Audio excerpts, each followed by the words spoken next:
नमस्कार दोस्तों, आज पूरे देश को झकझोर कर रख देने वाली खबर से शायद आप लोग भी सहम उठेंगे और भारत की न्याय व्यवस्था पर प्रश्न चिन्ह लगाने के सिवाय कुछ भी नहीं करेंगे। आखिर भ्रष्टाचार को उजागर करने की सजा निर्मम रूप से हत्या है, तो सवाल यह उठता है कि क्या ऐसी घटना के बाद फ्रीलांस मीडिया खौफ के काले साए में काम करेगी। खबर छत्तीसगढ़ के बीजापुर जिले से है। एक व्यक्ति है मुकेश चंद्राकर, जो स्वतंत्र पत्रकार के तौर पर एनडीटीवी के लिए भी काम करते थे। इसके अलावा वो यूट्यूब पर एक लोकप्रिय चैनल बस्तर जंक्शन का भी संचालन करते थे, जिसमें वे बस्तर की अंदरूनी खबरें प्रसारित किया करते थे। आखिर क्या है पूरी खबर, जरा एक नजर डाल लेते हैं। दरअसल 2 जनवरी 2025 को मुकेश चंद्राकर लापता हो गए थे और फिर उनके भाई योगेश चंद्राकर ने उसी दिन उनकी गुमशुदगी की रिपोर्ट दर्ज करवाई। पुलिस और पत्रकारों ने मिलकर उनकी तलाश शुरू की और फिर 3 जनवरी को एक फार्म हाउस के अंदर बने पुराने सेप्टिक टैंक से मुकेश की लाश मिली। इस टैंक को हाल ही में सीमेंट से ढका गया था। पुलिस और मुकेश के कुछ साथियों ने जब इस प्लास्टर को तुड़वाया तो सच्चाई सभी के सामने आई।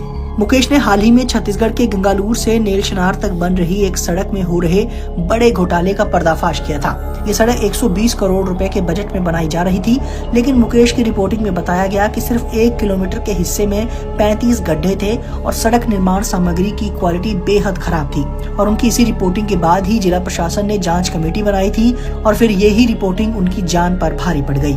पत्रकार मुकेश चंद्राकर हत्याकांड में अब तक 3 लोगों को गिरफ्तार किया गया है, जिनमें मुख्य आरोपी है ठेकेदार सुरेश चंद्राकर और इसी के 2 भाई दिनेश और रितेश चंद्राकर।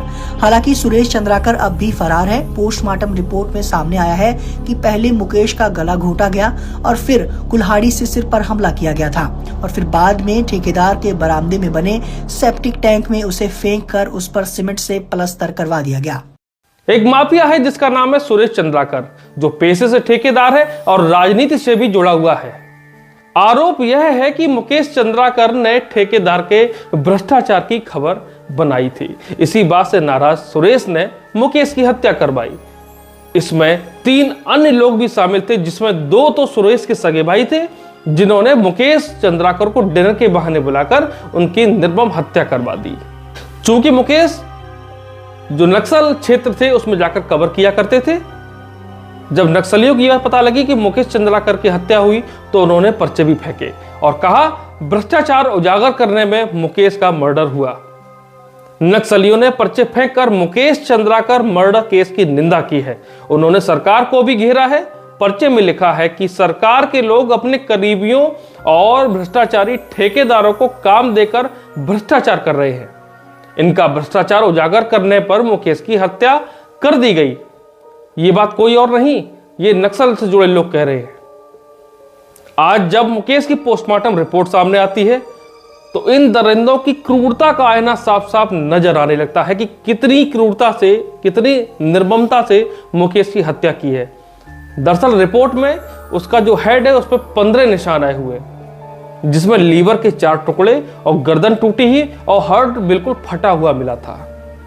क्या ही क्रूरता की होगी, इसका अनुमान रिपोर्ट के अनुसार लगाया ही जा सकता है। छत्तीसगढ़ के बीजापुर में पत्रकार मुकेश चंद्राकर की हत्या कर दी गई। मर्डर के आरोपी सुरेश के पॉलिटिकल कनेक्शन पर बीजेपी कांग्रेस में सोशल मीडिया पर वॉर छिड़ गया है। बीजेपी ने सुरेश चंद्राकर को कांग्रेसी कॉन्ट्रैक्ट किलर बताया है। वहीं कांग्रेस ने कहा कि सुरेश पहले ही भाजपा प्रवेश कर चुका था। ये तो साफ है कि देश के सबसे बड़े गुंडे सफेद पोस्ट में ही हैं, जो कि सत्ता की पावर की आड़ में कुछ भी कर गुजरते हैं, फिर चाहे उन्हें अपने फायदे के लिए मुकेश चंद्राकर की हत्या ही क्यों ना करवानी पड़े। हालांकि पुलिस ने कार्रवाई के तौर पर सभी हत्यारों को गिरफ्तार कर लिया है। पूछताछ के बाद शायद भारत की न्याय व्यवस्था को ठेका दिखाकर वापस किसी और मुकेश चंद्राकर की हत्या की साजिश रचेंगे और फिर से देश एक और ईमानदार बेटे को खो देगा। दरअसल ये रिपोर्ट जो थी वो एक निडर और ईमानदार पत्रकार मुकेश चंद्राकर की थी, जो कि यूट्यूब मीडिया से अपना फ्रीलांस पत्रकारिता करते थे। उनकी हत्या हो गई क्योंकि उन्होंने एक सड़क का 102 करोड़ का घोटाला खोला हुआ था और ये सारे तथ्य जो मैंने आपके सामने रखे थे मीडिया के ही दिए हुए थे। और ऐसे चीज़ों की हम कड़ी निंदा करते हैं और उम्मीद है कि आप लोगों को करना चाहिए। कुछ दिनों से हम देख रहे हैं कि हमारे चैनल पर जो काफ़ी खबरें पढ़ नहीं पा रही, इस वजह से हमारी रीच भी कम हो गई है और हमारे सब्सक्राइबर भी नाराज रहते हैं।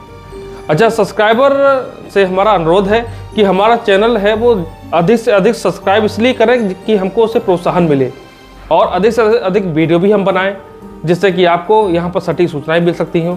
अखबारों का हाल आपको पता है, न्यूज़ मीडिया का आपको हाल पता है, तो फ्रीलांस जर्नलिज्म एक ऐसा जर्नलिज्म है जो तथ्य को जैसा है वैसा ही दिखाता है, कोई तोड़ मरोड़ कर हम लोग उसे नहीं दिखाते हैं। तो आज के लिए इतना ही। बने रहिए हमारे साथ। प्रतीक तिवारी, यह भारत समाचार।